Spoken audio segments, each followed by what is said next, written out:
Assalamualaikum warahmatullahi wabarakatuh. Puji syukur kita panjatkan atas kehadiran Allah Subhanahu wa taala. Tidak lupa pula kita shalawat kepada Rasulullah. Perkenalkan, nama saya Alfredo. Ya, pada kesempatan ini saya ingin menjelaskan perbedaan mendasar antara array dan linked list, serta bagaimana keduanya digunakan sebagai dasar dalam membangun struktur dan data stack dan queue.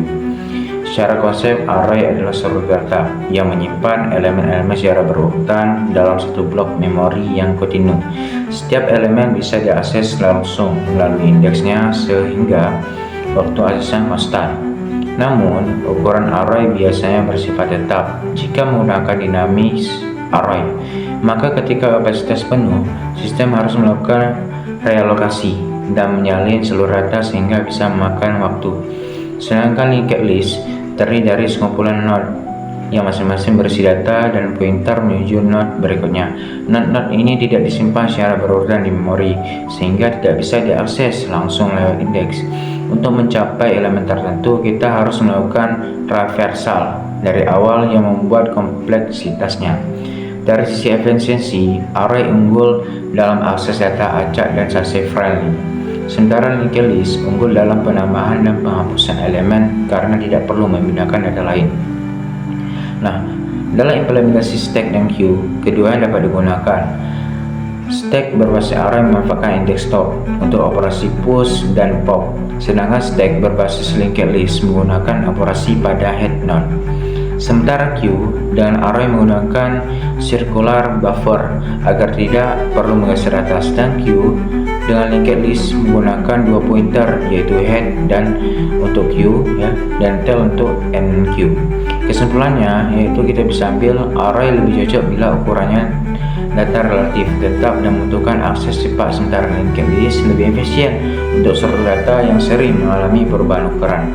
Nah, selanjutnya saya akan membahas yaitu struktur data yang paling sesuai dengan fitur Windows dan Redo pada editor teks seperti Microsoft Word.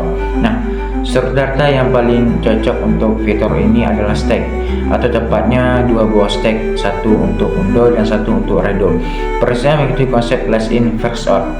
Nah, di mana tindakan terakhir yang dilakukan akan menjadi yang pertama yang dibatalkan.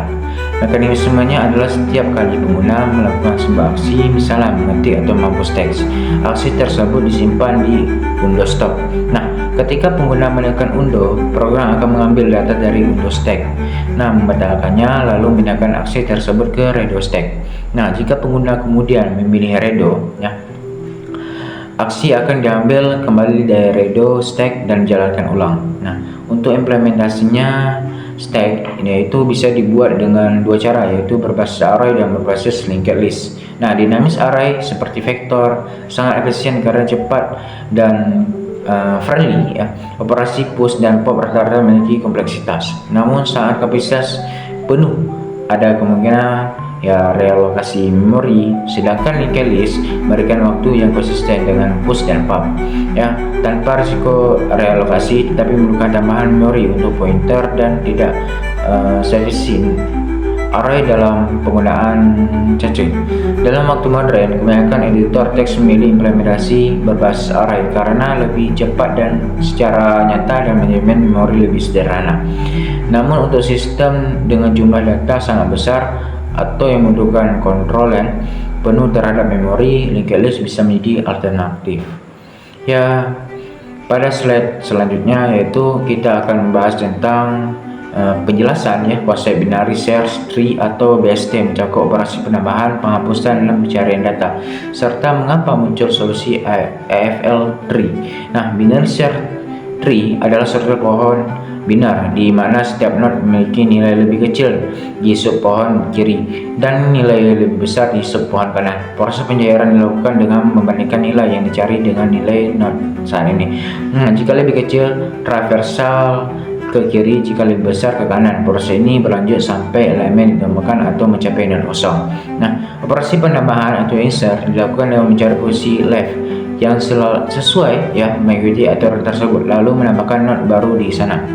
Nah, operasi penghapusan ataupun delete memiliki 3 kemungkinan. Satu, jika not adalah leave, cukup hapus. Jika not punya 1 anak, gantikan not dengan anaknya.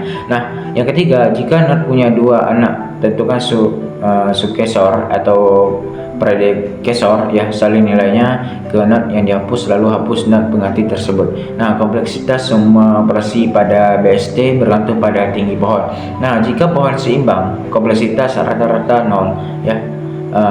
Namun jika data dimasukkan terurut ya, pohon akan miring seperti linked list sehingga kompleksitas memburuk menjadi. Untuk mengatasi hal itu muncul AFL tree ya, yaitu versi BST yang menyeimbangkan dirinya secara otomatis.